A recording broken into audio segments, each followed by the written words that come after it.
रंग बिरंगे कपड़े देखने पहनने में तो बहुत खुशी होती है। तो चलिए आज हम भी एक तकनीक को सीखेंगे जिससे हम अलग अलग तरीकों से कपड़ों पे रंग कर सकते हैं और अलग अलग आकार बना सकते हैं।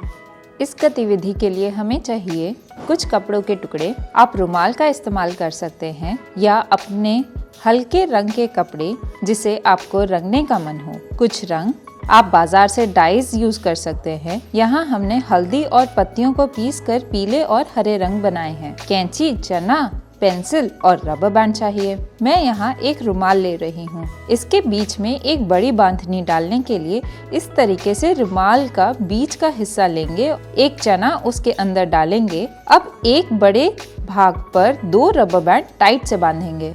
ये हो गया हमारा कपड़ा तैयार। अब हल्दी में पानी डालकर अपना रंग तैयार कर लेंगे और बंधे हुए कपड़े को इस घोल में अच्छे से सूखने देंगे ताकि रंग अच्छे से चढ़ जाए। अब निचोड़ कर इसे सूखने देंगे। ये हमारा कपड़ा सूखकर तैयार हो गया है। चलिए इसे खोल कर देखते हैं। अभी अंदर के रंग का आकार ऐसा आया है। हम अगर रुमाल के अंदर चने की जगह कोई और आकार डालें तो कैसा परिणाम मिलेगा? जैसे आप डाइस जैसे क्यूब्स डालकर ट्राई करें। अब एक और कपड़ा लेते हैं। पहले इस तरीके से मार्किंग करेंगे। इसके बीच में एक बड़ी बांधनी डालने के लिए इस तरीके से रुमाल का बीच का हिस्सा लेंगे और रुमाल मोड़ लेंगे और उस पर 2 रबर बैंड फिर से बांध देंगे। अब छोटी बांधनी डालने के लिए मार्किंग के इस हिस्से को ऐसे लेंगे और इस बचे हिस्से पर 4 कोनों पर रबर बैंड बांध देंगे। अब बीच के हिस्से को हरा रंग में डालेंगे और बाहर के हिस्से को पीले रंग में डालकर निकालेंगे। ये हमारा कपड़ा सूखकर तैयार हो गया है। चलिए इसे खोल कर देखते हैं। जहाँ जहाँ हमने रबर बैंड बांधे थे उतना हिस्सा सफेद रह गया और बाकी के हिस्से पर रंग आ गया। पर ऐसा क्यों? ऐसा इसलिए हुआ क्योंकि रबर बैंड पानी नहीं सोखता और रबर बैंड से बंधा हुआ या कसा हुआ कपड़ा इतना टाइट था कि वहां तक रंग पहुंच ही नहीं पाया। इसलिए हमें ऐसा पैटर्न देखने को मिला। बांधनी एक प्राचीन कला है जो गुजरात के कच्छ क्षेत्र में शुरू हुई। इसके प्रमाण 3-4 हजार साल पहले के देखने को मिले हैं। कहा जाता है कि यह कला इंदु या इंदस सभ्यता के समय से चली आ रही है। अब हम एक और तकनीक देखते हैं। इस तकनीक को टाई एंड डाई कहते हैं। इसमें हम रुमाल को अलग अलग तरीके से मोड़ेंगे और अलग अलग डिजाइन बनाने की कला को समझेंगे। पहले हम स्ट्राइप्स बनाएंगे। अगर सीधा धारी चाहिए तो कपड़े को इस तकनीक से मोड़ेंगे। अब यहाँ बराबर दूरी पर रबर बैंड बांध लेंगे। इस पर अच्छे से रंग लगाएंगे।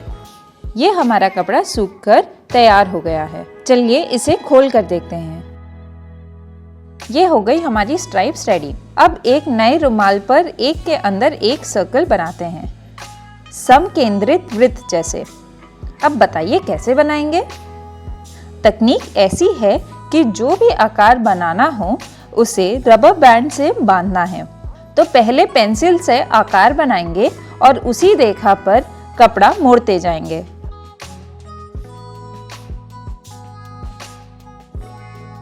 अब इसे रंग में डालेंगे और सूखने देंगे। अब इसे खोल कर देखते हैं। ये बन गया हमारे एक के अंदर एक वृत्त।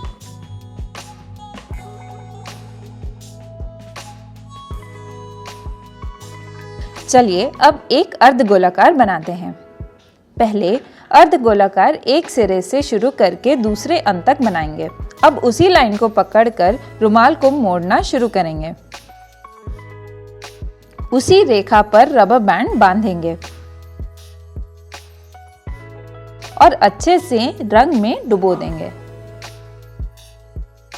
ये हमारा कपड़ा सूखकर तैयार हो गया है। अब इसे खोल कर देखते हैं तो ऐसे आधे वृत्त देखने को मिलते हैं। अब इसका ही उल्टा करके देखें तो क्या होगा? अगर हमारे रुमाल पर त्रिकोण बनाना हो तो कैसे करेंगे? रुमाल को आधे में मोड़ लेंगे और एक सिरे से त्रिकोण मोड़ना शुरू करेंगे। अब आगे पीछे कुछ प्लास्टिक या लकड़ी का टुकड़ा रख के रबर बैंड बांध लेंगे और सारे साइड पर अच्छे से रंग लगाएंगे, फिर सूखने देंगे। अब अगर इसे खोल कर देखें तो ये हमारा त्रिकोण तैयार हो गया है। क्या आप वृत्त के अंदर त्रिकोण बनाने का तरीका सोच सकते हैं?